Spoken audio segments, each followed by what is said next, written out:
Olá, amigos da leitura. Hoje o Clube de Leitura do Tribunal de Justiça Hemeron se reúne para falarmos do texto A Natureza da Mordida, de Carla Madeira. Por garantia da Lei nº 13.709 de 2018, o LGPD, Lei Geral de Proteção de Dados, salientamos que os presentes para todos os fins de direito autorizam a utilização das imagens e vozes constantes em gravações, fotos e filmagens decorrentes da participação na reunião do Clube de Leitura Hemeron, Tribunal de Justiça do Estado de Rondônia, nesse dia 3 de setembro de 2024. As imagens, vozes e apresentações poderão ser exibidas em apresentações audiovisuais, em publicações e divulgação nos portais midiáticos, redes sociais e repositórios institucionais da Hemeron e do Tribunal de Justiça, bem como outros meios de disseminação da informação e do conhecimento. A autorização nesse termo é gratuita e por prazo indeterminado.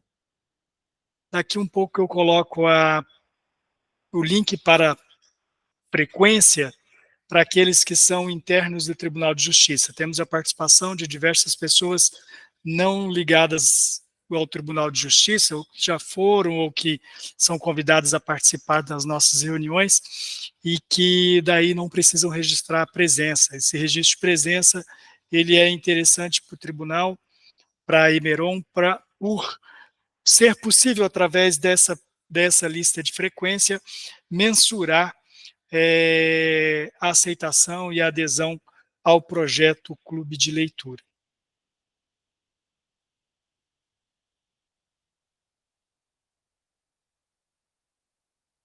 Daqui em pouco, então, eu disponibilizarei a lista para a frequência dos presentes.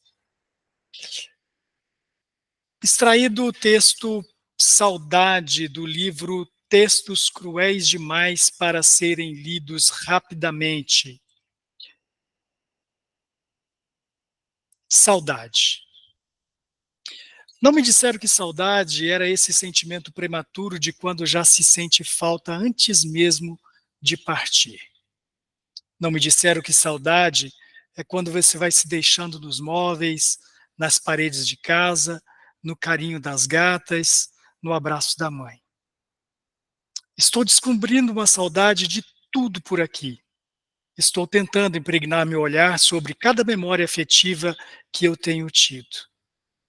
Não me disseram nunca que saudade era esse sentimento que vai cavando ainda mais fundo dentro da gente quando percebemos que existirá um espaço, um vácuo, uma falta de presença.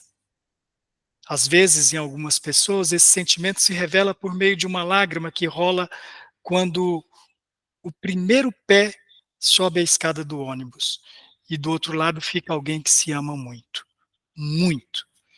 Em outras, a crise de choro acontece quando já se está no avião, certo de que a ida vai demorar para voltar. Atravessa-se oceanos, fronteiras, quarteirões e relacionamentos. A saudade abraça você tarde da noite, quando a sua sensibilidade está pronta para ser pega pelos braços e levada até a pupila dos olhos. Você vai chorar muito ainda. Chorar a falta, a ausência do toque, a tessitura da voz, a birra da mãe em fazer você comer comida direito. As vezes em que seus amigos te carregaram no colo porque você bebeu demais para esquecer, mas acabou lembrando ainda mais. Tantas coisas viram saudade quando estamos do outro lado. Saudade de olhar na mesma direção e apontar para onde as estrelas vai cair. O sol lambendo o céu e a gente tentando adivinhar qual o gosto que um astro sente sozinho na esfera do zodíaco. Será para eles que solidão é a mesma coisa? Não me contaram que saudade é isso que não tem nome, mas incomoda. Ah, como incomoda. vai afundando a cavidade do peito com trilhões de céus e horizontes, vai apertando a nossa memória mais amorosa e fazendo-a murmurar. A saudade é esse sentimento que tem nascido em mim antes mesmo de ir embora. Queria deixar um pedaço de mim nos cômodos das casas, nos ombros dos meus pais, nas mãos dos meus amigos. Queria permanecer ali, tateando o crescimento e a mudança das pessoas. Mas preciso mudar também, crescer, tornar-me adulto, e ser adulto dói tanto, dói muito. Você precisa sair de casa, levantar os braços, não olhar para trás, saber que consegue cuidar de si mesmo enquanto todo mundo explode. Não me disseram dessa saudade desmedida que aflora na gente quando não sabemos o que virá. O futuro nos obriga a chorar pelos cantos. A realidade da vida caindo sobre os nossos ombros e a gente tendo que dormir antes das 10 porque amanhã é dia de levantar com um sorriso no rosto. Há leões lá fora, minha mãe sempre dizia. Como dizer a ela que sempre tive medo deles e agora mais do que nunca? Não me disseram que a saudade nos faz virar a madrugada e estender o desejo de permanecer, que permanecer é mais confortável do que ir embora. Ir embora da cidade, da vista de todo mundo, de você mesmo. Porque quando você muda de cidade, de afeto, de lembrança, você também muda a si mesmo. O seu peito vai aumentar de volume, suas lágrimas ficarão mais salgadas, a voz da mãe ficará mais tensa. "Tá tudo bem, meu filho? E você não tem comido direito, não aprendeu a se proteger das coisas que entram e saem a todo instante da sua vida, não aprendeu a se defender das pessoas que afunda pés, personalidades e dores em cima de você. Como contar ao mundo que você não descobriu como colocar a mão no rosto para evitar o soco do amor e da saudade invadindo cada cavidade do seu rosto, peito e coração. Há quem grite, e eu resolvi escrever. Saudade é um texto cruel demais para ser lido rapidamente.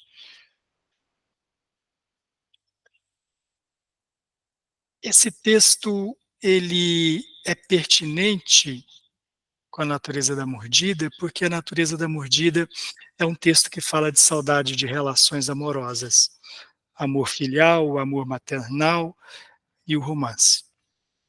Fala de amizade e especialmente esse texto fala, mais uma vez, nós estaremos falando sobre o universo feminino, sobre as mulheres.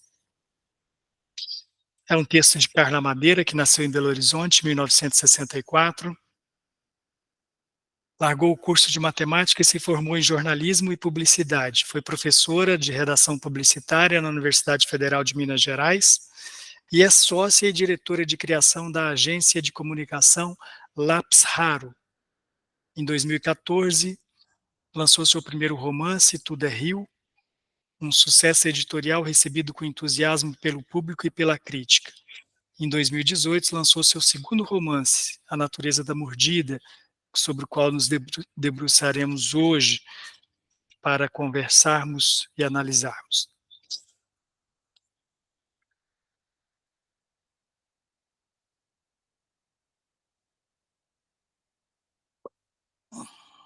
Espere aí que eu me perdi no meu texto. E mais recente, em 2021, que foi Véspera. Esse, curiosamente, tem uma significação, para mim, devido esse livro A Natureza da Mordida, ele ter sido ele faz referência, um dos personagens tem origens numa cidade em que meu pai tem origem também. Daí eu achar bastante curioso, porque é uma cidadezinha extremamente pequena em Minas Gerais, chamada Divino das Laranjeiras, fica entre Governador Valadares e Mantena. e ali meus pais iniciaram a sua vida conjugal, foi nesse lugar. E nesse livro, Véspera, um dos personagens vem desse município. Não consegui descobrir o porquê que esse município interessou para a escritora Carla Madeira, que ela é de Belo Horizonte, que fica um pouco distante. Em 23, foi a escritora brasileira mais vendida pela Amazon. Carla Madeira vive um período de luto por ter perdido para o câncer a sua sócia Simone Moreira, companheira na fundação da agência de comunicação Lápis Raro. E desse recolher em reflexões resulta um quarto livro que está em vias de finalização e publicação. Ela diz que está na fase gostosa do livro, que é quando ela começa a fazer as revisões de texto e trocar palavras, e ela é apaixonada por palavras. Inclusive aqui no livro, A Natureza da Mordida, a personagem Biá fala sobre ser uma escavadora de palavras e que ela procura a palavra, o seu sentido em cada... E ela esmiuça isso diversas vezes no texto, né? Então, a Mia tem essa mesma paixão pela palavra que a Carla Madeira. No livro, eu extraí, sobre a obra, eu extraí do texto da Amazon, da apresentação feita no site amazon.com, e ele diz assim: o que você não tem mais que te entristece tanto? É com essa pergunta que Biá, uma psicanalista aposentada, apaixonada por literatura, aborda a jovem jornalista Olivia pela primeira vez, ao encontrá-la sentada à mesa de um sebo improvisado. A provocação inesperada, vinda de uma estranha, capaz de ouvir como quem abraça, desencadeia uma sucessão de encontros marcados pela intimidade crescente e que aos poucos revelam as histórias de duas mulheres. Nossa amizade começou assim, diz o texto, enquanto nos afogávamos, relata Olivia no texto A Natureza da Mordida. Com alternância entre vozes, a força narrativa objetiva e descritiva e linear de Olivia contrapõe-se às anotações esparsas de Biá, cujos fragmentos de uma memória já falha e pouco confiável produzem a um ponto de virada na trama que irá revelar ao leitor eventos que marcaram o passado de cada uma, evidenciando o paralelo entre as diferentes formas de abandono sofridas e perpetrada pelas duas amigas. Ao conhecer Olivia, o leitor é preparado para compreender Biá e, finalmente, refletir sobre a pergunta: o que faríamos no seu lugar? Como nos outros romances da autora, as personagens parecem saltar do papel para colocar o leitor diante de questões universais, entre elas a incondicionalidade do amor, a força do desejo, a culpa e o esquecimento, a memória e a dinâmica inescrutável com o perdão. E também um livro sobre a amizade, com a narrativa singular, potente e envolvente. Carla Madeira se reafirma em A Natureza da Mordida como um dos maiores nomes da literatura nacional contemporânea. Em 2023, ela foi a autora mais vendida no Brasil e pela Amazon. Ela concorre ali com a atenção dos críticos e dos interessados em novos escritores, com Itamar, que escreveu Torto Arado, né? São dois escritores recentes, que estão no terceiro livro só, começou há pouco tempo a publicar, e que desde a estreia são surpreendentes na grandeza das obras que produzem, né? Inclusive eles têm alguns textos, se não me engano, tem um texto da, da Carla Madeira que é prefaciado pelo Itamar. O livro também do último mês, do mês de agosto, foi prefaciado, o livro A Palavra que Resta, do Estênio Gardel, né? Gardel, foi prefaciado também pelo pelo Itamar. Então tem uma geração de jovens escritores e que estão estreando na literatura com bastante, causando bastante surpresa e bastante alegria, né, em vê-los tendo a literatura nacional sendo construída por novos talentos e muita gente está escrevendo, né? Inclusive entre nós, como eu disse no encontro passado, o, o Erlon Fernandes foi imortalizado como membro da Academia de Literaturas e Artes do Cangaço, né, pelo livro que ele veio aqui apresentar para nós, e a gente fica muito feliz que é um companheiro, um colega de trabalho, que está alçando voos altíssimos aí, né, e, e tem uma geração muito importante surgindo e que vai fazer muita coisa e faz muita coisa interessante, né. Aqueles que quiserem se inscrever, é só levantar a mão, que eu vou controlando aqui à medida que forem, que desejarem se apresentar as suas reflexões os, sobre o texto da Carla Madeira. Logo no início do texto da Carla Madeira, ela começa dizendo assim, ela vai procurar, para quem não conhece o texto, a Biá, a Biá e a Olívia se conhecem numa praça de Belo Horizonte, onde tem uma banca que funciona um sebo. E ele é uma banca de jornais e revistas, e ele começou a pedido da Biá, ele começou a comercializar livros raros e livros usados, né? E se tornou um sebo essa se tornou um sebo essa banca. E ali a Biá vai todos os domingos sentar na varanda ali debaixo das árvores para ler, e ela tem uma cadeira cativa ali.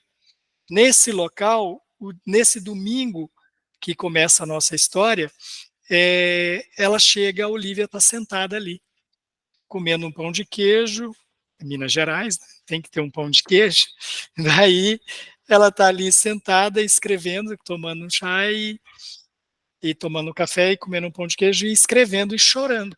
E ela se aproxima para conversar com a Olívia, e ao se aproximar, ela vê que, porque ela, não para conversar, ela se aproxima para cobrar da Olívia aquela cadeira, porque naquele local é o local onde ela se esquece menos, ela diz assim, logo nas primeiras páginas.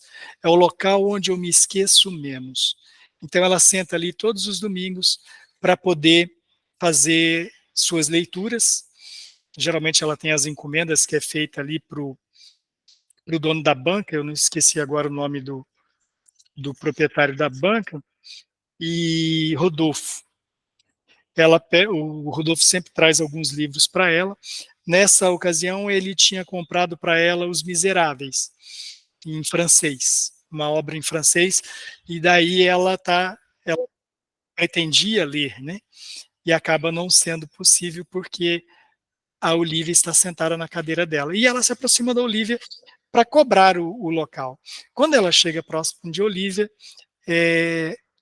ela vê que a Olívia está chorando e ela fica parada e olhando para a Olívia, e a Olívia vestia uma blusa verde oliva. E ela, para fixar, ela começa a dizer, fazer associações, assim, tipo, ela está de verde oliva. Daí ela chega e começa a conversar e inicia a conversa dessa maneira. O que você não tem mais que te entristece tanto? E é curioso que ela traga essa frase, porque a Biá, ela está já tão escolada em esquecer e em perder, que ela torna a tristeza uma decorrência natural do perder, né, do não ter mais. E o que a Olívia tinha que a entristecia tanto? E nessa conversa, a Olívia acaba se derramando em as suas angústias para Biá, e a Biá a ouve, né, e elas começam a criar ali uma relação de amizade maravilhosa e de intimidade entre as duas. O curioso é que essa relação de amizade, por mais intimidade que tenha, Biá deixou de dizer uma coisa muito importante, que ela não era Biá, ela era Emma. Ela cria um personagem para conversar com Olivia nos encontros com Olivia. E é muito bacana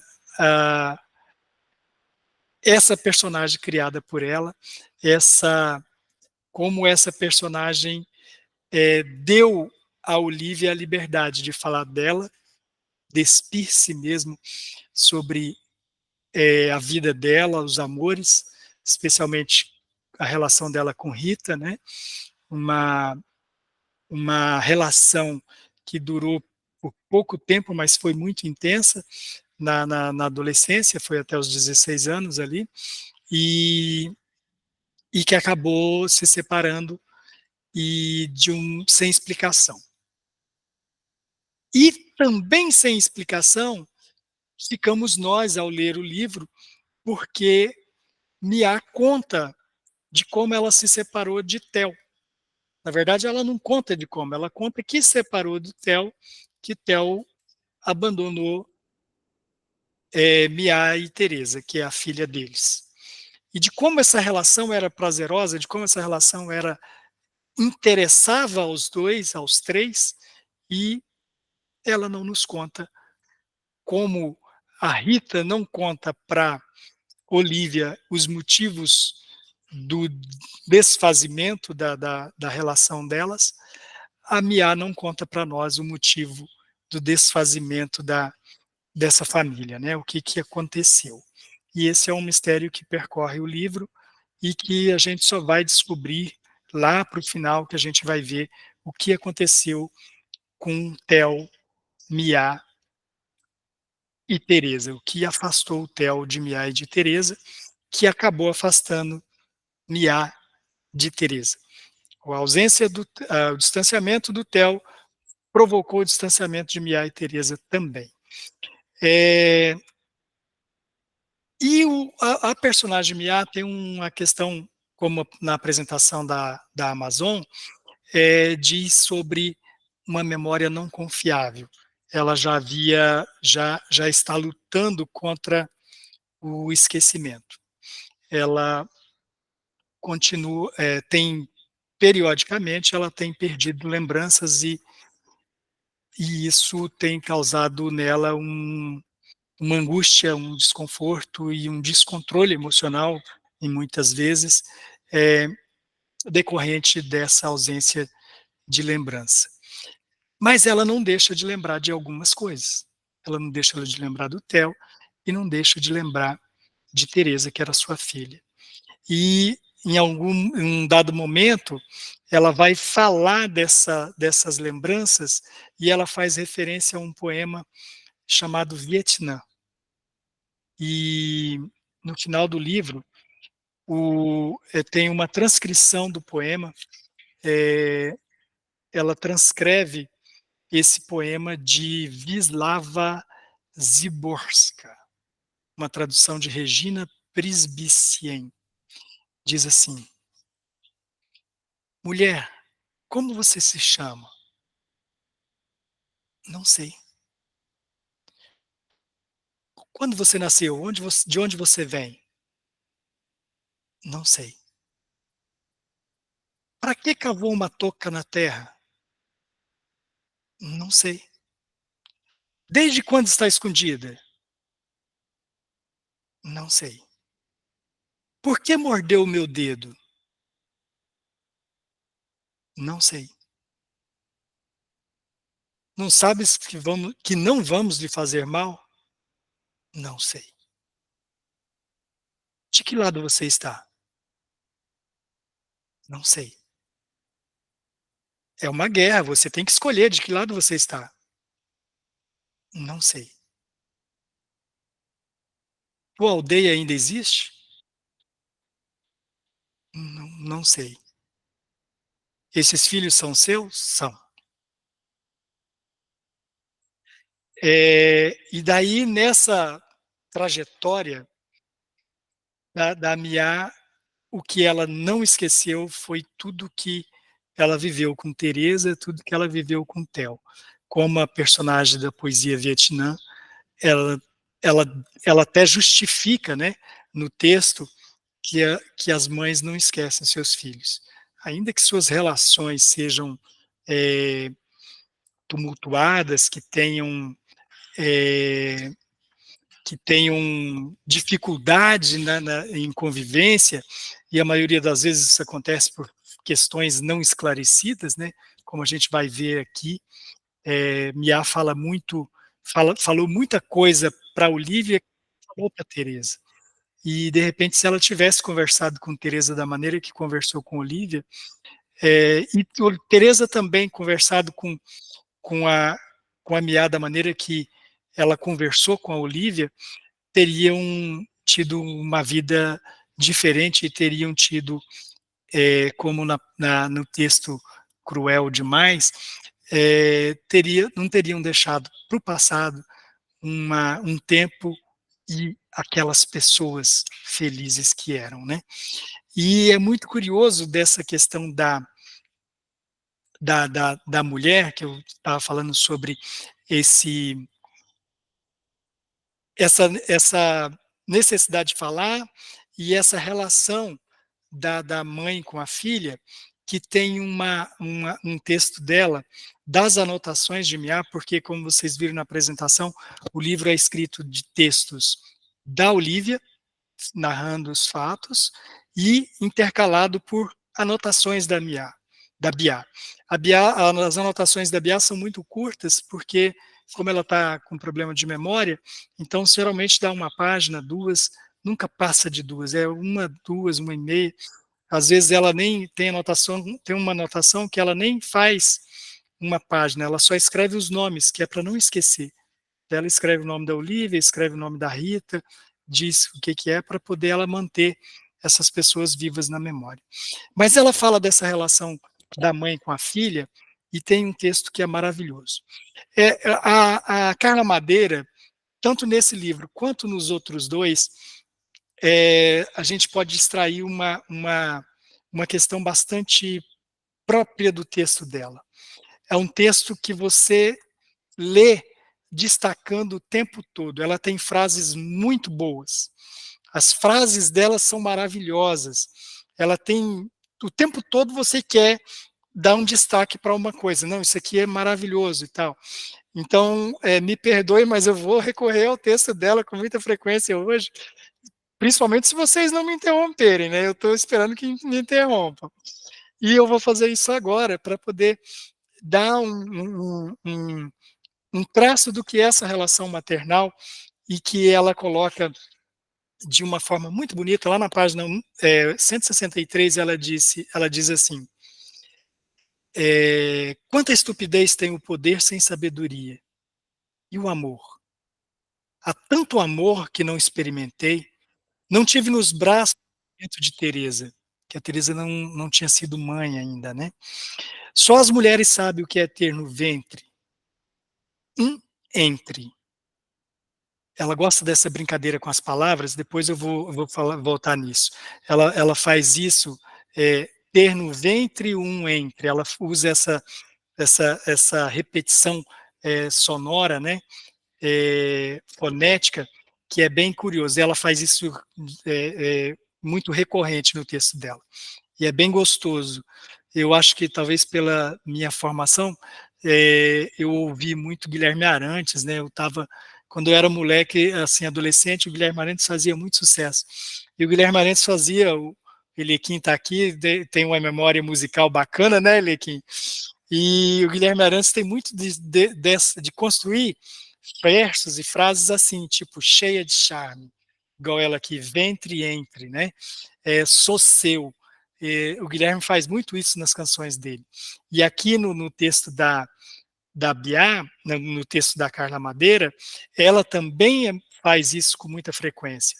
E é curioso que em um dado momento, ela pega e diz assim, ela usa uma frase do Guilherme, e daí ela usa assim, tão ao meu alcance, do jeitinho que o Guilherme canta, né? Tão ao meu alcance, tão distante, tão irreal.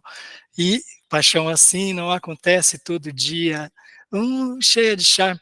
E então ele vai escrevendo e ela deixa essa pista assim de que isso não é uma coincidência com Guilherme Arantes. Eu penso, né? Porque ela coloca a frase ali. Mas ela me desconstrói isso porque depois no final ela coloca as referências que ela fez uso, né? Quando ela fala de Guimarães, quando ela fala de Adélia Prado, ela cita lá no final quando foi que ela fez referência a um texto da Adélia Prado, ela vai lá e coloca. A Guimarães Rosa, ela vai lá e coloca. A Drummond, ela vai lá e cita. E ela não fez referência ao Guilherme, então eu posso estar equivocado. Mas há muitas semelhanças. Mas voltando aqui à questão da relação da mãe e da filha. Só as mulheres sabem o que é ter um ventre, um entre, um fique até estar pronto, um se, um se alimentante de mim. O ventre cheio de Teresa derrubaria os nossos muros. Ela reconhece que se o filho poderia, que ela deu até nome para o filho, que seria o Bento, né? Derrubaria os muros entre ela e a filha. Uma filha, quando se torna mãe, perdoa. Compreende com que quantidade de medos passamos a viver. Nunca usei um vestido vermelho. Como deixei isso acontecer? Toda mulher deveria usar um vestido vermelho pelo menos uma vez na vida e festejar o seu sangue, primeiro alimento da humanidade. E daí ela tem outros momentos em que ela vai falar da relação com a filha, né? Klinger, por favor, pode falar. Não, Hernandes, eu não queria interromper o seu raciocínio, mas quando você falou da página 163, eu levantei a mão porque é justamente a página que eu havia destacado para o eventual comentário aqui no clube, Certo. porque, assim, esse 12º encontro, que é praticamente um terço do livro, né, começa, se for usar um pouco de linguagem narrativa do cinema, assim, inicia um segundo ato da história, né?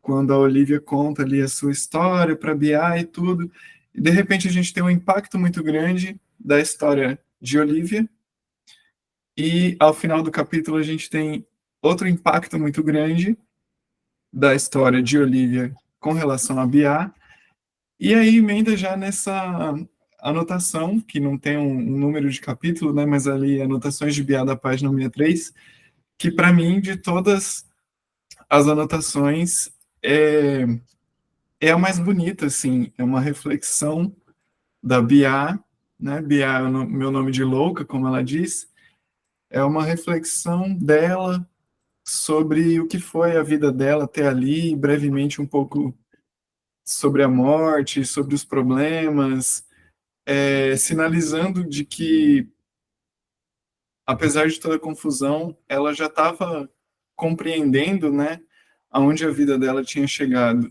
E como o Hernandes disse, as palavras de Carla Madeira aqui são fabulosas, as escolhas de palavra dela, a construção do texto, é muito incrível de se ler, assim, para nós como leitor, e quanto às citações também, né, eu estava lendo as conversas de Olivia com Bia e sempre sentindo um gostinho, assim, de que, nossa, eu já ouvi isso em algum lugar, às vezes ela não referenciava direto, né, às vezes sim, às vezes não.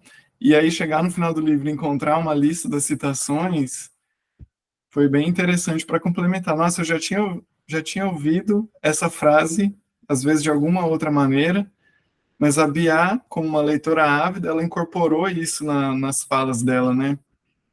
Então, esse livro marcou demais, assim, muito interessante essa construção dele. De fato, o Klinger, e o que eu tinha falado, né, você tem a mesma impressão que eu. Se a gente começa a destacar, você destaca o tempo todo. você destaca o tempo todo no livro dela, porque é cheio de frases muito bem elaboradas, muito bem feitas, e mesmo quando você pega, igual você viu lá no final, que você percebeu, você sentiu que alguma coisa você já tinha visto parecida, né? Algumas vezes ela fala no próprio texto, né? Quando ela fala do você, ser ou ser você, ela fala que está falando de Guimarães Rosa, né? E quando mas tem outros momentos que ela não fala. E quando chega lá no final, que nos apensos lá que ela coloca, reúne os textos que inspirou ela, você vê como ela faz aquilo com tanta propriedade que pode-se dizer que apossou daquilo com tanta qualidade que você, mesmo sabendo a origem, você ainda vê autenticidade na fala dela, né? Originalidade no que ela está dizendo, ainda que ela diga isso aqui é da Adélia Prado. Eu estou só reconstruindo a frase aqui para caber no personagem, mas é dela. Sim, mas muito bem colocado pela Emma, exato. personificada de Bia para Olivia, né? Isso, e essa questão ela é maravilhosa, o Klinger, a questão da personificação, essa nova pessoa com que ela se apresenta para Olivia, né? Ela, que, como você lembrou aí, o meu nome de louca, né? Mas a literatura, ela tem, tanto na literatura como na psicologia, tem a questão do alter ego, né? Alter ego é quando você desenvolve um personagem que traz as características ou do autor ou do que o próprio personagem deseja, né? Quando é na literatura, geralmente é o autor. O autor se expressa através de determinado personagem. Então, esse personagem carrega muito do próprio pensamento do autor. Na psicologia, o próprio ser pode criar um alter ego conscientemente, alguns conscientes, há quem faça de forma inconsciente. Eu não sou iniciado em psicologia, tá, gente? É só a definição do que é a meu modo do que é o alter ego. Na psicologia, isso acontece de maneira... nós temos pessoas da psicologia aqui, olha aí, tem a Ana, tem o Adria, que a Ana Lúcia é do serviço social, né, Ana Lúcia? Mas tem a Ana Balê ali também, que é da área de psicologia. Quando é na psicologia, tanto pode acontecer consciente, como pode acontecer de forma inconsciente, de você criar um segundo personagem, um segundo eu, e nesse personagem você tem a oportunidade de corrigir alguns problemas que você identifica na sua trajetória. E a Mia, no caso a Emma, faz isso ao criar a Mia. Ela cria a Mia, ela apresenta para a Olivia como sendo a avó do Bento, como sendo a Mia, ela apresenta como fazendo um bolo delicioso, né? E que faz um bolo de laranja e usa para a frase da Teresa para poder dizer que aquele bolo ninguém faz igual, e na verdade a frase é da Teresa. Então ela cria um personagem onde ela resolve os problemas que ela está levando para o túmulo, né? Ela está levando uma série de problemas de relações com a filha, de relação com o ex-marido, que é o Theo.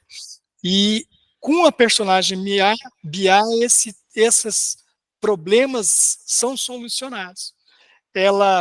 O dia que a Teresa rasga o Grande Sertão, de propósito, porque a mãe esqueceu ela na escola, ela conta para a Olivia que quem fez isso foi o Bento, e ela conta para a Olivia que ela, aquele dia, pegou o Bento e foi para a praia. Nada disso era verdade, né?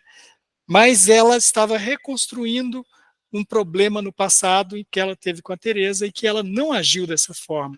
Em vez dela pegar a Teresa para se desculpar por ter esquecido a filha na escola, ela rompeu com a Teresa, criou uma briga que acabou gerando o bolo famoso, o bolo de laranja, que é da Teresa, que ela ensinou para a Teresa fazer por imposição do Theo, que falou, nós vamos fazer o bolo da reconciliação, né?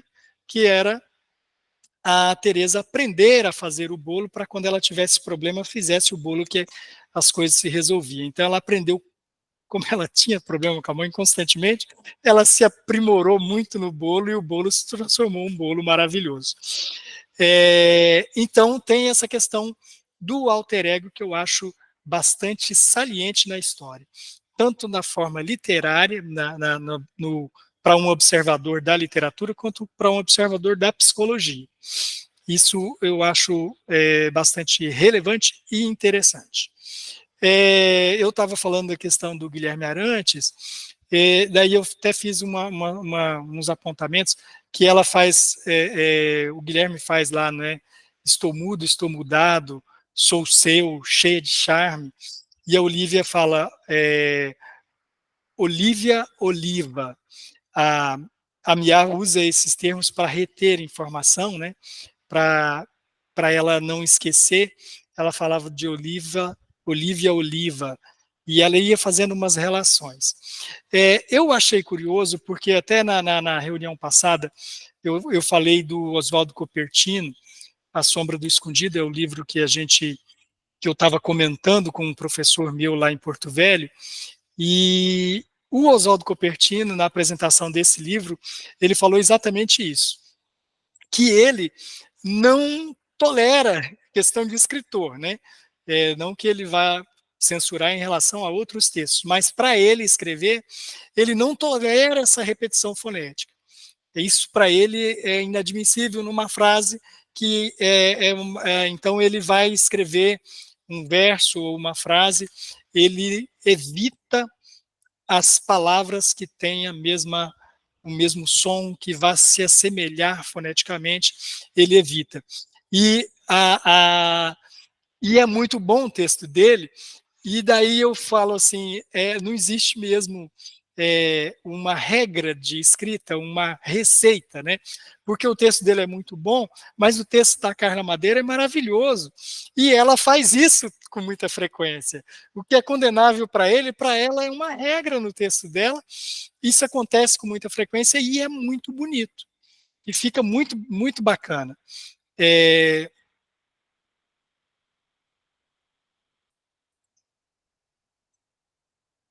Que são a questão das repetições fonéticas.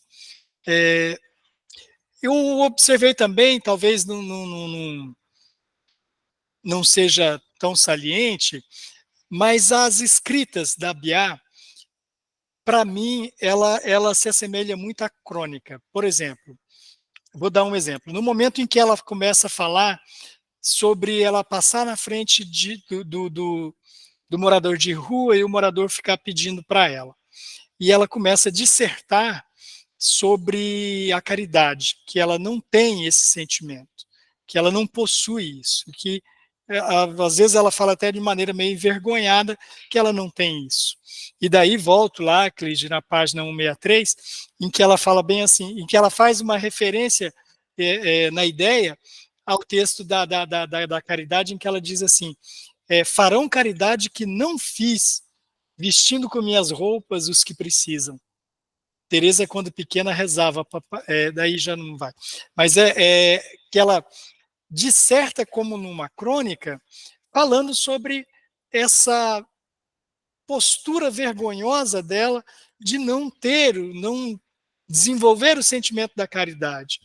E ela faz isso em diversos momentos em que ela vai tratar de algum tema, tipo, quando Olívia conta da parede de azulejo da casa da mãe da Rita, né, que é a Laura, né? Não, Laura é a mãe é a mãe da Olívia. Luciana, se não me engano. Luciana, isso, a Luciana. Que ela vai falar da parede de azulejo pintado à mão pela Luciana. E que ela chega diante daquela parede e ela chora. Chorou por vários momentos, demoradamente lá diante da parede, de tão emocionada e ela queria que o mundo soubesse que aquela parede existia, que ela queria que aquilo tivesse nos jornais, que aquela parede era muito bela para estar finhada numa cozinha, num canto de uma casa abandonada. Não estava abandonada, né? Era uma casa residencial e ela, inclusive, ela mentiu, né, para poder entrar na casa, e ela entrou e foi ver o azulejo. Talvez até isso tenha provocado a visita da Luciana à mãe da Olivia, né, a Laura, porque ela vai lá e diz que ela é amiga da Rita, né, e ela vai lá para ver o azulejo. E ela vê. Então, nesses momentos em que ela descreve isso, eu vejo como se ela escrevesse uma crônica de jornal.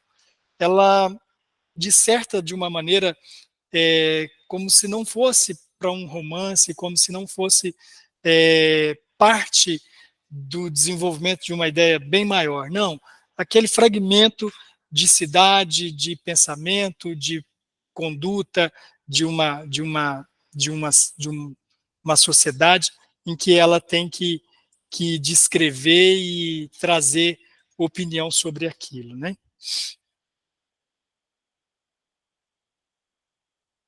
Deixa eu me localizar aqui que eu estou.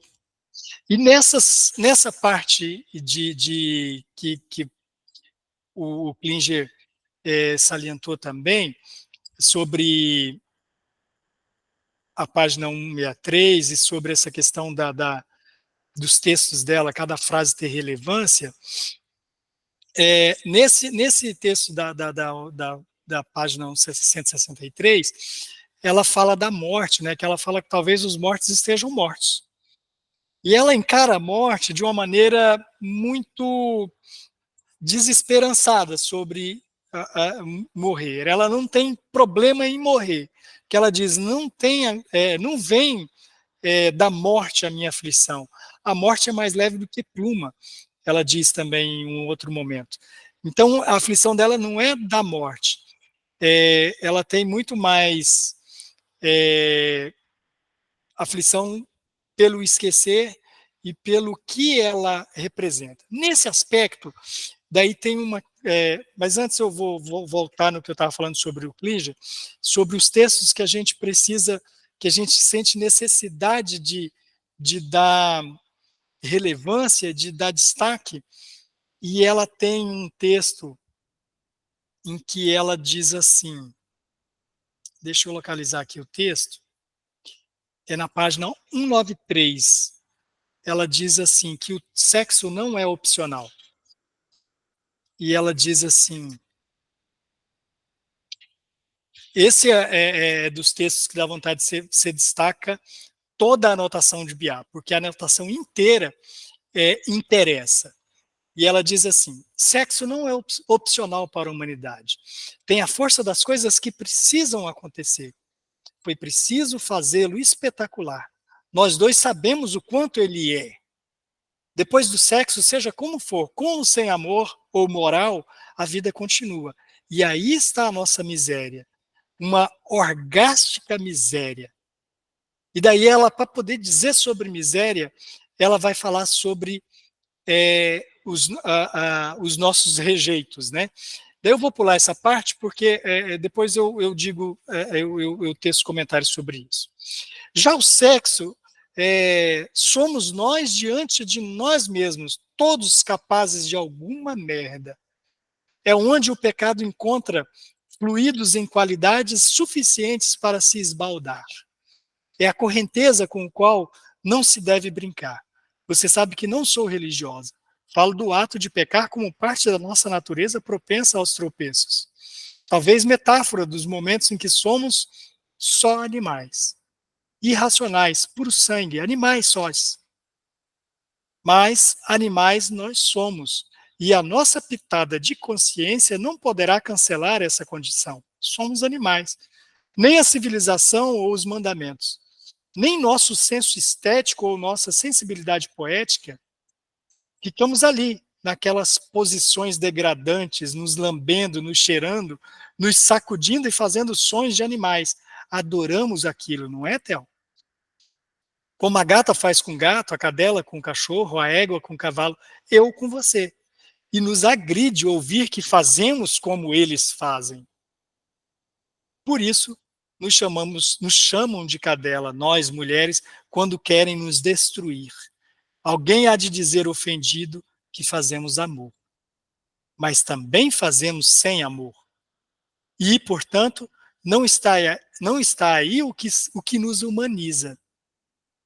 Só nós acendemos um cigarro depois. E algum pensamento há de vir enquanto a fumaça enche o ar em bolinhas. Para nós e para nenhum outro animal existe o depois. Depois de nos lambuzarmos, quem sabe, ao lavar a alma, quem sabe, ao sujar as mãos, virão os pensamentos. E é com eles que seguiremos, mesmo se tudo não passar de um sonho. Esse texto é lindo, ele é maravilhoso e ela faz o texto de uma maneira bonita e exemplificativa, porque logo no começo do texto ela quer falar sobre o que é fazer merda. E daí ela coloca o texto que eu pulei, que ela fala bem assim: passamos perfumes e achamos que não fedemos. Sentamos em vasos de louça e tampa com ducha ao lado e civilizamos a merda. Mas somos animais. Se perdemos o controle dos esfíncteres, não haverá inteligência que nos salve, só as fraldas, não sem antes nos humilhar. Nos humilha a nossa matéria orgânica desenfreada, porque nos esfrega na cara de como não controlamos tudo. Somos homens capazes de acabar com o mundo, mas animais incapazes de controlar o esfíncter. A merda. TEL tem claros propósitos didáticos. É o projeto Somos Todos Iguais Diante de Deus. Eu achei maravilhoso porque ela, ao construir o texto, um texto bacana, bonito sobre sexo, ela coloca lá no meio a questão dos nossos dejetos, né, dos nossos rejeitos, de como nós tentamos dar glamour a ele, construindo nossas casinhas tão cheirosas e belas, e no entanto, fazemos merda o tempo todo. E ela faz isso aqui no momento em que começa a revelar o que afastou o TEL de casa, né? E esse tema eu acho bastante curioso na história e acho bastante delicado também e perturbador.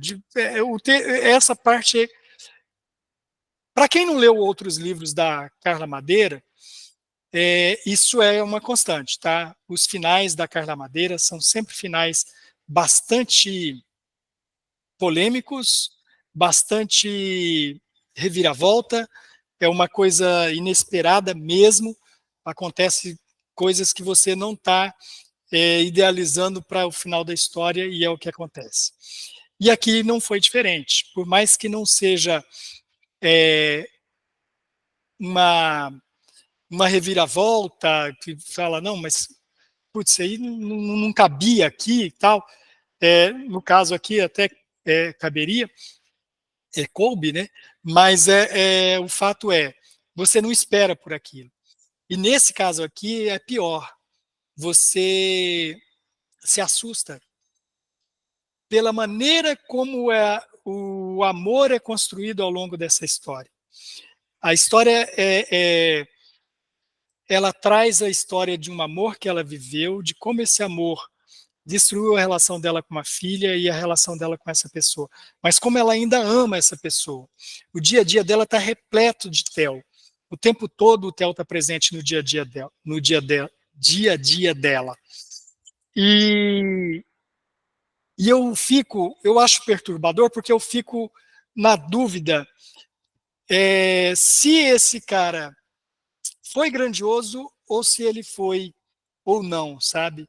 O que significa a postura dele? Daí, para quem não leu a obra, aqui vai um spoiler, né? Porque a grande reviravolta é o motivo que o afastou das duas, né? Ele sonhava com a filha.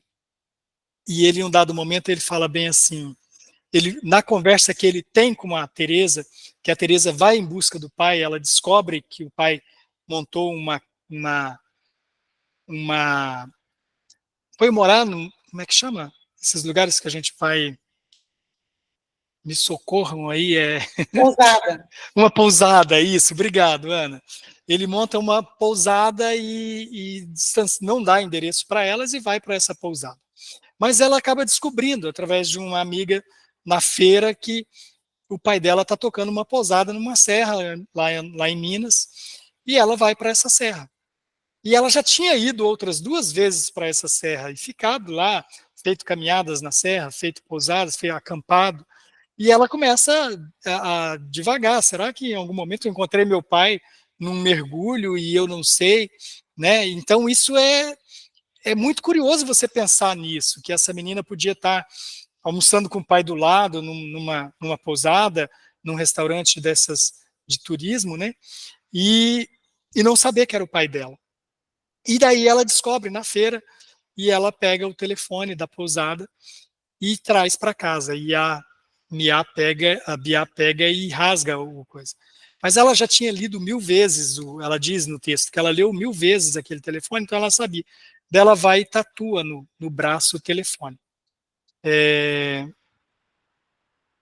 Alguém levantou a mão? Daí ela tatua o telefone no braço para provocar a mãe e fala, tá aqui, ó. E ela liga um dia para o pai, quando a mãe começa a ficar muito ruim, ela liga um dia para a pousada e marca uma ida para a pousada. Ela não diz quem é, ela pega o nome fictício e vai para a pousada. E nessa pousada, quando o pai chega, ela está num restaurante da pousada, quando o pai chega, ela está de costas, mas o pai chega e já fala, Tereza. Né, ele reconhece ela de costas, ele reconhece ela. E daí ela foi para buscar respostas. E ela vai nessas respostas e ele leva ela para ver um amanhecer e ele começa a contar para ela que não voluntariamente, ela apela para ele, né? Você vai me contar o que aconteceu, né? E ele pega e fala, eu sonhava com você. E o problema é que o sonho não parava quando eu acordava, né? Ele fala mais ou menos nesse sentido, de que o sonho continuava mesmo acordado. E daí ela lembra da noite que ele foi embora. Ele chorou ajoelhado ao lado da cama dela, rezando, né, e chorando. E ele no outro dia vai embora. E ele não olhou para o rosto dela na hora de ir embora, na hora que ele deixa ela na escola. Então,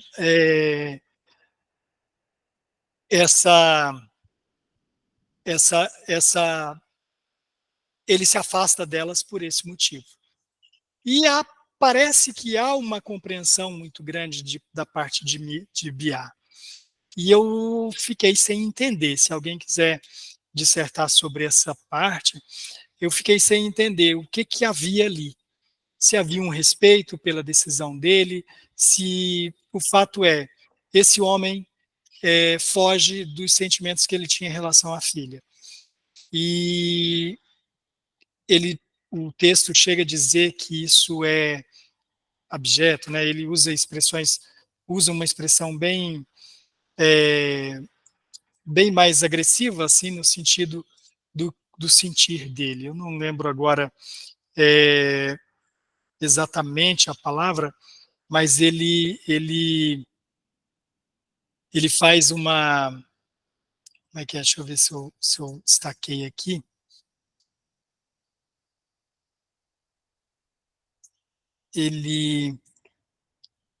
Repugnância, né? Por esse sentir, né? Então ele distancia dela. Depois que eles têm essa conversa, o final do livro diz que ele vinha a Belo Horizonte, ele avisava que eles almoçavam juntos e tal. Então construiu uma relação de pai e filha sem muita proximidade. Manteve-se distante, mas ele fala disso. Então eu fiquei meio perdido, meio revoltado, porque eu acreditei numa relação mais... Eu fiquei curioso que fosse outra coisa, jamais passou pela cabeça que fosse esse fato, né? O amor dele pela filha, e que não era um amor paternal. E desse... Eu ia falar comentei do texto que o Klinger falou, né, da 161, e eu tenho uma outra questão. Pode falar, Ana Lúcia. Eu não entendi, não, essa parte, assim, do pai com a filha, tinha um Que ele amor fosse que não apaixonado era por ela? paternal, isso falou? Sim, não era paternal. Eu não tinha feito essa leitura. Ele falou que ele sonhava com ela e que os sonhos, mesmo acordado, ele continuava sonhando. E daí ele distancia dela por essa razão. Porque daí ele fala chorando lá no monte, né, quando eles estão vendo o sol nascer, ele vai contando para ela, sobre o quanto isso perturbava ele, o quanto... E daí ele até fala, daí ele conta a história do irmão, que o fato dele estar presente foi o erro, e isso desgraçou a vida do irmão, né? E daí ele fala, o fato do seu corpo estar presente já diante dele, né, já era... Então, mesmo que não falasse, que não acontecesse, o fato o corpo dela estava presente, né? Ô, Márcia, pode falar. Não é isso aí, também não entendi, eu não tinha entendido assim. Oi, Márcia. Então, Hernandes, eu vejo como um amor paternal. Eu disse não paternal. Não, eu particularmente vejo como um amor paternal. Aham. Desculpa aí os gritos, tá? Não, tudo bem. É que tão paternal que ele se afastou, sabe? Eu vejo que o cuidado de pai foi tão grande que ele preferiu se afastar para não acabar atendendo o desejo dele, sabe? Pelo menos eu consegui ter essa perspectiva. Então, a Bia, ela é uma mulher fora de série, né? Assim, ela é muito à frente do tempo dela. Então, assim, a forma como ela lidou com a situação foi incrível. Mas eu consegui ver assim um amor paterno a tal ponto de, olha, eu prefiro abandonar antes que eu faça, né, alguma coisa assim, pior. Eu não descarto, Márcia, que ele fez isso por amar a filha, mais do que amar a mulher, né? Mais do que amar a mulher Teresa, ele amou a filha Teresa, né? Eu entendo o que você está dizendo e concordo. Ele amou mais a filha do que a mulher, mas eu entendo que ele amou a mulher. A mulher ali provocava ele. Ele dizia assim que eu perdi aqui onde ele falava, será sonho se acordava comigo?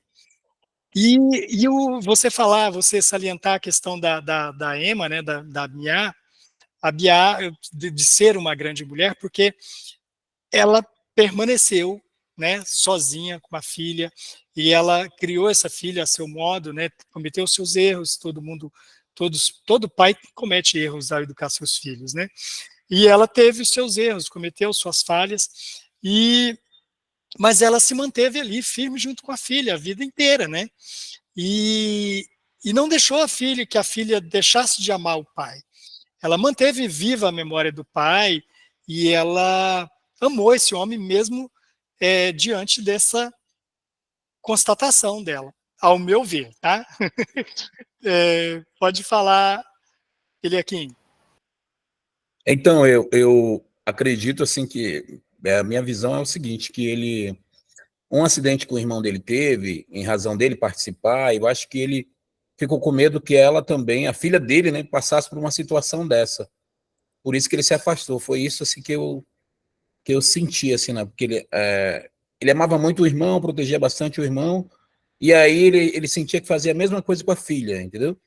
E ele era incapaz de controlar esse amor ao passo de não conseguir proteger ela disso aí. Foi mais ou menos isso que eu entendi. Aí só eu gostei muito do tipo de escrita, né, que teve, e no começo eu até fiquei meio intrigado, assim, não entendi muito, e aí eu às vezes voltava um pouco na leitura, e aí só fui entender mesmo o contexto todo lá no final. Então isso foi um negócio do livro, assim, muito bacana, entendeu, assim, que parece que é uma continuidade também daqueles livros que a gente leu anteriormente, assim, o tipo de escrita, né, me chamou bastante atenção, e puxa a gente, né, para escrever. O detalhe, assim, que ela não descreve tanto os personagens como os outros autores fazem também, me deixou um pouco intrigado, mas ao mesmo tempo a gente consegue entender e criar na nossa mente, assim, quem são essas pessoas, assim. Acho que é o nosso modo, acho que ela entrega pra gente criar esses personagens, assim. Cara, eu achei maravilhoso isso. Exceto em relação a Bia, né? Porque é curioso isso, né? Porque justo na personagem que ela não vai ter uma compreensão completa, é a que ela descreve melhor, né? Porque ela diz até do cabelo, que ela fala o cabelinho cortado na orelha, que ela era Verdade. esguia, que ela é a que ela mais descreve é a Bia. E é justamente a personagem que ela não vai ter uma compreensão sobre o personagem. É maravilhoso esse tipo de relação que o autor dá para o personagem. Eu acho fantástico. Eu gostei demais. Ficou muito Também, bom. também, também. Pode falar, Clige. Como o Eliakim comentou, né? Eu falei mais cedo também de linguagem cinematográfica desse livro, porque parece que o começo ali é um primeiro ato, chega a ser até uma pitada assim desinteressante, um pouco mais arrastado. E aí quando você chega no segundo ato da história, dá vontade de voltar para o primeiro, porque as coisas começam a acontecer assim, e vai despejando, né, no leitor. Quanto a essa parte final e crítica da história, essa parte que o Hernandes já comentou, eu fiz a mesma interpretação. E volta realmente a relacionar com a leitura do mês passado, né? Personagens humanos demais e seus defeitos humanos demais, que a gente está acostumado com descrição de personagens e aventuras e tudo, e temos lido sobre personagens tão humanos e tão cheios de defeitos, e a gente até se assusta, né? E uma outra característica, né, Kliger, que tem na Carla Madeira, e ela faz isso nos outros livros dela também, é esse corte abrupto, né? Você tá caminhando para um momento de apogeu e daí você tem um rompimento. Aconteceu isso aqui em relação a Olivia e a Rita, né? Quando elas estão convergindo para a reconciliação, daí há um fato que as impede, né? Daí, da mesma forma, ali a Teresa e o pai, o Theo, quando a verdade a faz distanciar, tanto que ela nem conta para a mãe que encontrou com o pai, porque não era para, né, a mãe protegeu ela do pai, então não era para ela saber onde estava o pai, né? Não era para ela procurar pelo pai. E uma coisa que eu acho perturbador nessa história, e aí é um pouco mais para o campo da filosofia, mas também não sou entendido de filosofia, eu gosto, mas não sou entendido para fazer citações, para referenciar nada, que é a questão do eu, né? A Miá, nas reflexões que a Bia, eu estou sempre trocando Miá por Biá, Biá por Miá. Nas reflexões que ela faz, nos instiga a refletir sobre onde está o eu, né? Ela começa a falar das memórias, ela fala, não me perturba a morte, né? Não me perturba o que vão fazer com que eu fui, né? O que vão contar de mim, o que vão ser. Então a gente fica assim, essa mulher está perdendo tá perdendo a memória. Aonde a filosofia é o papel da filosofia tentar explicar isso, né? E eu não sei também se tem algum filósofo que traz uma explicação sobre isso, talvez até Paulo seja, Santo Agostinho fala disso também. Onde está o eu, né? Se o eu está, se a Bia, que está no presente, fazendo essas anotações, que é chamada aqui de anotações de Bia, se essa Bia não é mais a Bia daquele grupo familiar, Theo, Teresa e Emma, essa Bia que convive com a Olivia não tem mais aquelas memórias e ela apresenta uma outra. Então, qual a Bia existe? A Bia do passado, a Bia que está ali diante da Olivia, ou se ela é a Bia do passado, já morreu. Se ela é a do presente, tem um monte de coisa que se perdeu, até a memória dela está se perdendo. Então, se o eu reside nas memórias, nós corremos o risco de definharmos sem um eu. Porque quando ela fala dos esfíncteres ali, das merdas que fazemos, ela está colocando justamente isso. Uma pessoa que não tem controle mais sobre o corpo, ela ainda existe ali, ela é essa pessoa. Então, se ela é essa pessoa, isso vai ser a memória dos seus familiares, essa pessoa que não tinha um controle sequer sobre as suas lambanças, né? Sobre os seus rejeitos. Então, isso aí é bastante perturbador quando você lê a história da Bia, quando você lê Para Sempre Alice, que tem o filme também, mas o livro é muito, muito semelhante ao filme, e o livro é muito bacana. Você vê aquela mulher perdida dentro da própria casa porque não encontra o banheiro para urinar e ela acaba se molhando na roupa e ela começa a chorar, e porque ela não localiza o banheiro dentro da casa dela, casa que ela fez, que ela planejou, que ela projetou, ela não sabia onde estava o banheiro. Tem uma cena da Alice que ela é risível e que nos faz chorar, que ela escreve as instruções de que quando ela chegasse nesse estágio era para ela dar um fim à vida dela. E ela escreve umas instruções para isso. Só que o momento, o gatilho para ela perceber que esse é o momento está num ponto. E o desfazimento da vida vai estar em outro ponto. Então ela descobre, eu tenho que seguir essas instruções. Ela segue as instruções, quando chega lá para poder dar cabo da vida, ela esqueceu o que ela foi fazer lá. Daí ela volta, e daí ela... É uma cena cômica, mas te faz chorar, porque aquela mulher está tão inexistente dentro daquele corpo que ela não consegue seguir uma orientação que ela mesma deu para ela. Quando chegar nesse estágio, você vai fazer isso. E ela não consegue cumprir a tarefa que ela impôs a ela. Então, essa questão do eu, ela é perturbadora, porque tanto para os conscientes, vamos colocar nós, o Hernandes que está aqui hoje não é o Hernandes de 10 anos atrás, não é o Hernandes de 20 anos atrás. Então, que eu existe? Esse eu da experiência, mas e se a minha memória está se esvaindo, essa da minha consciência também deixa de existir. Então, aonde eu estou? Aonde o Hernandes está? De qualquer forma,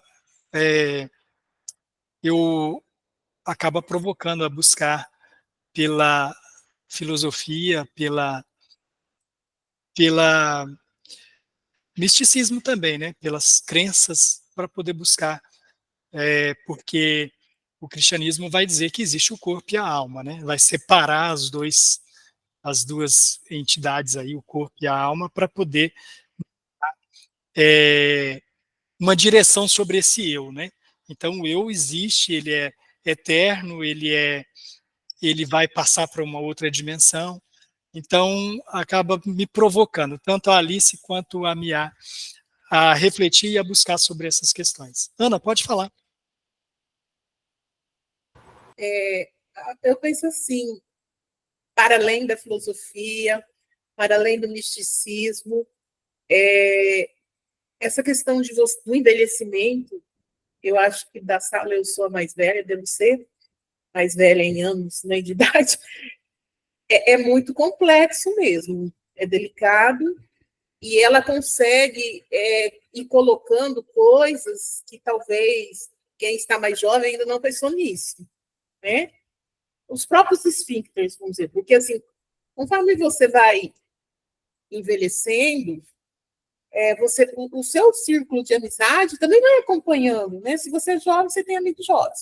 Eu, por exemplo, hoje, a maioria do meu grupo de amizade são pessoas da minha idade ou para frente. Então, você vê essas situações que ela fala ali, de forma nua e crua, acontecer realmente. E se a gente não tiver um norte, por isso que tem muitos casos de depressão na terceira idade, né? Porque é muito complexo mesmo. E, assim, fora isso, eu queria falar só sobre o início do livro. Que o Klinger falou que o início é meio assim. Mas eu amei logo do início, porque eu tenho um filho que mora em Belo Horizonte, e eu vou, assim, cerca de 2 vezes por ano, eu vou a Belo Horizonte. E daí, quando ela começa a descrever o local ali, o bairro, assim, como que os sebos, né? Aí eu pensei, esse bairro deve ser o Savassi, né, lá de Belo Horizonte, que é um bairro lindo, é um bairro, assim, não posso dizer que é um bairro nobre, mas é um bairro muito bom lá de BH.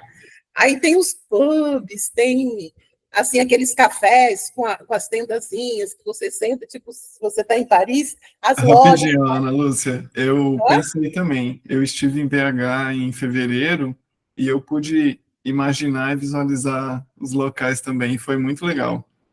Não é essa Savassi ali? Daí eu fui olhar no Google, falei assim, bairro de Belo Horizonte que tem mais sebos. Aí tem lá em Savassi vários sebos. Então, assim, aquele início, quando ela descreve as ruazinhas, as ladeiras, é bem aquilo mesmo, BH. Era isso. E uma coisa interessante, né, você falar das ruas de Belo Horizonte, porque é igual o Klinger falou, que ele não o Klinger não, o Eliakim, que ela não é descritiva, mas você acaba visualizando tudo, né? Você está vendo a banca de revista, eu pude visualizar a calçada, a árvore, o caminho que ela fazia para chegar à frente do prédio dela, eu tenho certeza que se eu passar na frente, eu vou. E ela não foi descritiva, e eu sei, eu criei o prédio, poxa. Então, eu também ambientei, tá? Fiquei ambientado ali, eu falei, estou em Belo Horizonte. Eu achei maravilhoso. E uma coisa que eu achei muito bacana é que a Teresa, a Biá fala num dado momento sobre a ilusão de achar que o amor suporta qualquer quantidade de caos, né? Daí ela fala bem assim, que ela acreditou, né, que o amor suportaria qualquer quantidade de caos, né? E ela diz assim, nós, não lembro exatamente a frase, mas é que nós não amamos, o amor que nós tínhamos um pelo outro não era só aquele amor. Nós tínhamos outros amores, né? Então, o amor que havia entre Theo, Teresa e Emma, existia o amor de Theo para Teresa, que era diferente do amor do Theo para Emma, e que aquilo podia afastá-los, né? E essa questão, até por amor, as divisões e o desfazimento de amor por culpa de amores, né? Que ela coloca. E eu acho essa frase dela maravilhosa. Eu achei aqui, porque o amor que nós tínhamos um pelo outro não era o único amor que nós tínhamos. Eu achei a frase maravilhosa. Mas se for procurar por frases maravilhosas aqui, a gente vai ficar aqui muito tempo falando das frases maravilhosas. Gente, estamos caminhando para o final. Se alguém mais quiser emitir alguma opinião. Eu só queria lembrar uma passagem bem bacana que ela da cuidadora dela lá, né, a senhora que cuida dela, que ela fala assim, que começa a tratar ela como criança, né, diminuir as coisinhas, né, tome aqui um leitinho, um remedinho, um tal. Tudo Isso no volta assim, diminutivo, né? com a idade vai chegando, né, a gente vai se transformando em criança, né, assim, para os outros, né? Ela fala assim, eu sou uma idosa, mas eu não diminuí de, como é que fala assim, o O entendimento das cognitivo, coisas, né? né? Isso. O cognitivo não diminuiu, não regrediu, né? E enquanto que o tratamento com o idoso, a gente vai regredindo, como se eles voltassem cognitivamente à fase inicial da Isso aprendizagem, né? mesmo. E a gente tem que tomar cuidado com isso mesmo, porque outra vez, eu lembro o livro e comentei lá no trabalho, que a gente chega lá no trabalho, a gente senta no hall de entrada e antes de começar a trabalhar, e eu falei sobre essa passagem, né? E aí, quando a gente vai falar com cego, a gente fala gritando, né? Os meninos riram bastante, né? Não, o Aí o pior é quando cego, você vai falar com o estrangeiro, né? Que você acha que daí você falar alto, ele vai te entender. a gente tomar cuidado com isso, né? Aí o cara fala, não, eu sou cego, eu sou surdo. É isso aí, Eliakim. E uma coisa assim, uma coisa que me provoca, e daí também eu queria colocar para vocês, que é a questão da reconciliação. Ela faz uma referência a Gabriel Garcia Marques, que disse em 100 anos de solidão que 1 minuto de reconciliação vale mais que uma vida inteira de amizade, né? E ela faz essa construção também no livro, né? E é curioso, porque nós não temos a reconciliação nós, apesar de ter visto a reconciliação do pai, nós não temos uma reconciliação da Rita, né? mãe, a não ser pela versão da Teresa sobre como ela conviveu com a mãe esse tempo todo, né? De que maneira elas fizeram dar certo uma vida inteira junto, mas não tivemos a reconciliação. Foi só um aceno de reconciliação da Rita com a Olivia. Então, acaba a gente não tendo grandes momentos de reconciliação. E daí eu fico pensando assim, se talvez se ela acredita muito nessa frase, sabe? Porque mesmo acreditando muito, talvez não seja meio cética quanto às convicções das partes envolvidas. Não estou falando dos personagens, eu estou falando do valor dessa frase para o mundo, para nossas vidas, para as nossas convivências, né? E às vezes você é provocado a uma reconciliação e que você não vê verdade naquele reencontro, né? Não vê o desejo mesmo de reconciliar, o desejo mesmo de ter novamente o que tinham construído antes, e daí acaba gerando um ceticismo. Eu fico pensando se esse meu ceticismo quanto a isso também não é em relação o motivo com que a gente não viu os personagens se reconciliando nessa história, né? É uma história maravilhosa que fala de reconciliação, mas, no entanto, você não tem um momento apoteótico de reconciliação em nenhum deles. Até ali, naquele lugar lindo na montanha, que está nascendo o sol, uma descrição maravilhosa do nascer do sol que ele faz ali, faz você querer ir procurar essa serra, né?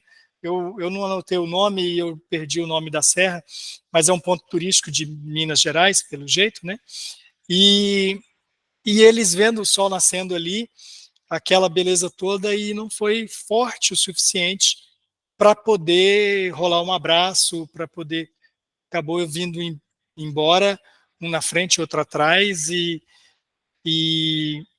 você não vê sequer o abraço, né? As coisas ficam assim, suspensas, né? Sobrestadas. E enquanto a Rita, pior ainda, né? E quanto a Rita, é trágico a reconciliação. Então, eu fico pensando, fico provocado a acreditar que essa frase ela é muito bonita, mas talvez ela não seja tão presente nas nossas convivências, né? Gente, tem alguém queira... Thelma, por favor, pode falar. Estou meio no escuro aqui, né? Boa noite. Ah. Eu queria falar sobre a relação da Olivia com a mãe e o pai, que a gente falou muito da Emma, né? Então vamos falar só um pouquinho assim, rapidinho. Ela... Não tem pressa não, pode falar. Então, tá bom. Ela se dava muito bem com o pai e a mãe, aí acontece aquele fato, né, trágico do pai cair no elevador, o afastamento da Rita, daí vão para uma cidade, né, porque teve o abuso lá do pai da menina lá com a mãe dela, que era muito bonita, e daí eles vão embora, vão lá no apartamento, e precisa usar elevador, e ela não usa elevador, né, que lembra do pai e ficou com trauma. Aí ela vai crescendo e se afasta, porque vai para a universidade, vai ter, né, vai morar fora. Aí na página 145, ela comenta, rabisquei até aqui, ó. Retomei o convívio com minha mãe e o gosto de estar com ela, porque não há escapatória. Dos pais viemos e aos pais retornaremos. E não sendo assim, provavelmente seria muito triste. É aquela lei, né? É que ela fala, ainda somos os mesmos, vivemos como nossos pais, né? Então, mesmo que ela tornou-se independente, foi, né, viver a vida dela, ela retorna ali tentando tirar a mãe daquele lugar porque tem que usar o elevador, mas ela tem o prazer de conviver com a mãe. Houve um afastamento, mas houve o prazer de um retorno, né? Ela já tinha prazer de estar com a mãe novamente. Então, foi uma reaproximação dela com a mãe, da Olivia. Então, eu gostei desse pedaço, eu queria comentar esse fato dela em relação ao pai, que também era que amava, mas não houve esse desejo igual aconteceu com a outra, né?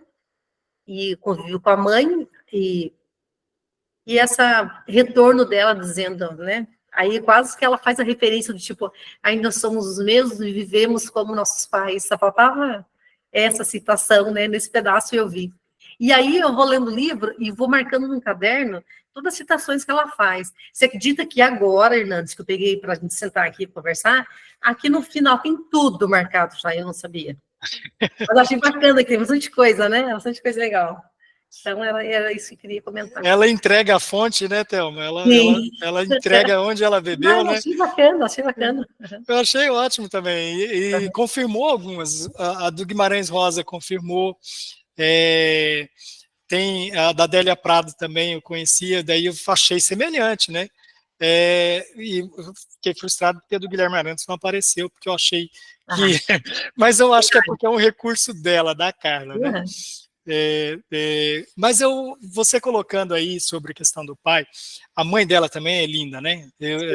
É das descrições que não existe. Naturalmente linda. Nossa, o que ela fala, escreve sobre a mãe é maravilhoso. Mas eu acredito, Thelma, que como você começou no começo da sua fala, você falando sobre a presença do pai, eu acho que ela criou um recurso para nós termos uma história protagonizada por mulheres, né? Então ela mata o pai da Olivia, ela afasta o pai da Teresa, e daí nós temos uma história só protagonizada por mulheres. Teresa, Emma, Rita, Olivia, né? Os personagens são femininos, né? Os homens são absolutamente periféricos. Ainda bem que o rapaz lá da Colçadão lá, que tem o sebo, ela não matou ele. O Rodolfo, né? O Rodolfo. Rodolfo. Eu vi também uma entrevista com a Carla Madeira, né? A menina perguntou, aquela roda, né? Todo mundo ao redor e ela fica no meio. Eu acho meio estranho. Roda viva. Parece que estão julgando ela, né?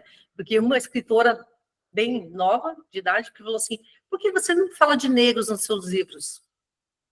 Né? É uma pergunta assim que eu achei que desnecessária, entendeu? É um livro dela e tem os personagens dela. E tem os temas que ela elege, né? E no caso aqui fica bem evidente que ela tem um compromisso com o papel feminino. Você vai ver isso acontece aqui, acontece no primeiro livro, Tudo é Rio. O Tudo é Rio é uma história de uma mãe que vê o seu marido jogar o filho na parede. Então, a história se desenvolve a partir dessa separação. Ela não quer mais esse cara, ela rompe com esse cara e ela desaparece com o filho. Para todos os efeitos, o filho morreu. Não lembro se é filho ou se é filha. Mas, na verdade, a filha está sendo criada por uma outra pessoa. E ela, todos os dias, vai lá visitar a filha, até o dia da reconciliação. Então, ela tem um comprometimento com os afetos muito grande, né? Nas histórias dela. Você vai ver em Véspera também. Véspera é a história de dois irmãos. Aí você vai ter um protagonismo masculino, né? É a história de dois irmãos e como esses dois irmãos são diferentes, né? E como desenvolve a vida dos dois, né? E lá, né, e é bem curioso que ela tem muita coisa de usar recursos literários para poder escrever. Ela vai escrevendo de uma maneira como se contasse a história de um do começo para o fim, do outro do fim para o começo, e como se chegasse no meio, no presente, daí você tem o fim da história, que é quando as duas histórias se encontram. É muito, muito bem feito o livro, muito bem pensado, é muito bem elaborado, eu gostei muito. E que tem um final surpreendente também, ela sempre fera nisso. Acho que ela exercitou muito essa questão de como criar um final que surpreenda a todos. Pode falar, Márcia. Então, eu li, gostei demais, porque fala sobre uma amizade muito bonita, né? O livro. Ele fala sobre a amizade, assim, eu acho que é uma questão central, né? A amizade delas, a amizade da Rita e tudo mais. E gostei tanto que daí eu li Tudo é Rio. E aí eu vi a crítica também que veio em cima de Tudo é Rio, como se ela estivesse romantizando a violência doméstica. Aí eu li a entrevista também e ela abordando essa questão, né? Então, assim, às vezes numa escrita você não dá conta, né, de defender né, todas as questões. Mas eu gostei demais do livro, demais da escrita. Véspera já está aqui na lista também. É uma autora que com certeza eu vou querer ler todas as obras que forem saindo. Ela é ótima, é maravilhosa. Quando eu li o Tudo é Rio, eu quis ler tudo dela, porque é fantástico. Nessa questão da violência, não é objeto da nossa análise, mas o que eu teço crítica, e daí eu concordo com a crítica, Márcia, no Tudo é Rio, é a forma como eles reconciliaram, né? Eu acho que aquela forma foi bastante absurda, né? Porque se ela quis dizer que aquilo foi construído no dia a dia, não é assim. O cara jogou o filho na parede, ele bateu com a cabeça da criança na parede, por ciúme de um bebê. Então, daí de uma hora para outra, você cai nos braços desse cara e acha que ele já se redimiu. Então, eu me filio às críticas quanto a isso, tá? A questão de romantizar a violência doméstica, não, porque eu acho que a personagem toma uma atitude, ela toma uma decisão bem, né? Ela rompe com ele, ela distancia ele. Ele sofre pra caramba porque ele gosta dela, mas ela também sofre, porque depois ela tem que... Como mãe, você imagina? Imagina que você vai fazer... Chorei litros. Mas eu entendi a perspectiva dela. Sim, eu entendi a perspectiva dela, né? Concordar, outra coisa, né? Mas assim, eu entendi a perspectiva que ela quis colocar no livro, né? Eu acho, não sei se vocês viram, mas ela fala sobre... Ela poderia ter feito várias coisas, né? E ela narra isso no livro. Mas, assim, foi um livro... Eu até falei com o meu marido. O cara matou o filho! E aí, o final... Ela surpreendente. reconcilia. Então, de fato, esse livro ele é perturbador nessa questão da forma como o perdão veio de maneira... Um dia amanheceu, bora lá, estamos de casal de novo. E ela, por mais que ele tenha sofrido, ela também sofreu, porque ela foi hostilizada na rua, né, pela mulher lá que depois elas viram amigas, né? Mas ela foi hostilizada, ela sofreu também em consequência disso. E daí, então a questão dos finais dela, ela sempre vai causar uma série de perturbação Eu ainda não li esse livro, está na lista. Leia, perdão, ele aqui. Então, pode falar. Então, acho que é o livro dela, Rios, vai sair uma série. Estão gravando já, parece. Ah, é? Aham, vai sair uma série. Oh, que Não legal. é um filme, vai ser uma série baseada no livro dela. E ainda outra coisa, eu fico invocada com a capa, entendeu? Esse olho. Isso, é um olho, eu puxei a imagem, tem um fundo preto, bem no canto, como se fosse uma sombra triste, entendeu? Eu gosto de, assim, acho que a capa tem que ter a ver com o livro. E tem uma análise, alguma coisa, né? A natureza da mordida. O que seria a natureza, o que seria a mordida? Mordida seria a vida? Ela define, acho que é na página 49. Eu acho que eu não marquei, que eu também rabisquei aqui. Deixa eu ver aqui. Ela define, ela diz assim, ó, ela está falando sobre deixar marcas, né? Então, eu marquei também. Ela diz, na página 76.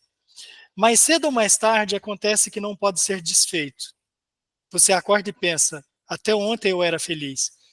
E sabe que isso não terá mais conserto. Nada a fazer. O cachorro morde, o cachorro fere na mordida. A carne se rasga na mordida. A fome se mata na mordida. O sangue escorre na mordida. Os dentes se encontram na mordida. As marcas se fazem na mordida. Nada a fazer. A natureza da mordida está lá. Não importa o quanto sejamos civilizados, a natureza da mordida é implacável. E o gato arranha, o rato rói, o homem sonha.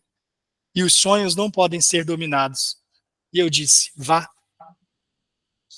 Daí ele se despede daí ela se despede do Theo. Então, gente, pode falar, Thelma, você ia falar? Não, interessante, porque ela fala, por que você mandou teu marido embora? Porque ele era bom. Ele foi honesto. É perturbador, né? Porque não posso ficar, né? Porque ele é bom. Se ele ficasse, seria pior, né? Exato. Ele sabia disso. Seja pela minha interpretação, seja pela interpretação da Márcia, de qualquer jeito traria, né, um dano, né? Porque ele acreditava nisso. Pela visão da Márcia mesmo, ele acreditava que mesmo ficando, ele ia provocar algum mal a ela, porque ele amava demais, né? Só um último comentário sobre também o Theo e a filha. Tem um lance que vão tirar uma foto, né? E a menina vem e agarra o pai, né? E senta no colo dele. Isso. E a Bia percebe assim, que ele já não quer mais que a filha sente no colo, né? Porque sabe o que está acontecendo. Aí ele que eu... puxar ela assim meio pro lado e ela, quanto mais agarra no pai, né? Isso, daí ela faz referência a um quadro, né? Eu procurei pelo quadro e não achei o quadro, eu queria tanto ver esse quadro, porque ele fala, né, da menina só de camiseta livre, né, camiseta folgada, daí a camiseta cobria, só parecia as pernas dela, e ela segurada na perna do pai, e o pai indo embora, que a foto seria icônica por isso, né, porque era ela tentando prender o pai em casa, né, e essa foi a última foto deles juntos, né. Então, eu acho que aí fica pistas de que realmente havia um amor de Eros ali, não só um amor paternal, filial, né, nesse caso paternal. Gente, nós já estamos com quase 1h40 de reunião. Eu fico grato quando o assunto avança assim, significa que o livro é provocador, que o livro nos causa, né, bastante. O livro é maravilhoso, é um texto que a gente fica encantado pela escrita e encantado pela abordagem que tem, né? Então, eu fico maravilhado. Gente, obrigado, boas leituras a todos. Obrigada. Até. Só para esclarecer aos presentes, o próximo encontro nós não teremos convidados. Nós vamos começar a seleção do livros de mês do ano que vem, tá? Então, vocês já podem ir pensando, podem já idealizando listas, que daí eu não vou fazer as regras sozinhos, nós na próxima reunião de convidados nós daí tentaremos construir juntos uma regra para a gente falar para a gente escolher os livros do ano que vem, tá bom? Eu vou fazer uma sugestão macro, mas daí eu quero a contribuição de vocês para que não seja uma coisa construída sozinho, tá? Uhum. Boas leituras. Boa noite. Obrigado. Tchau, tchau, pessoal. Tchau. Boa noite. Boa noite a todos. Boa noite, boa noite. Boa noite.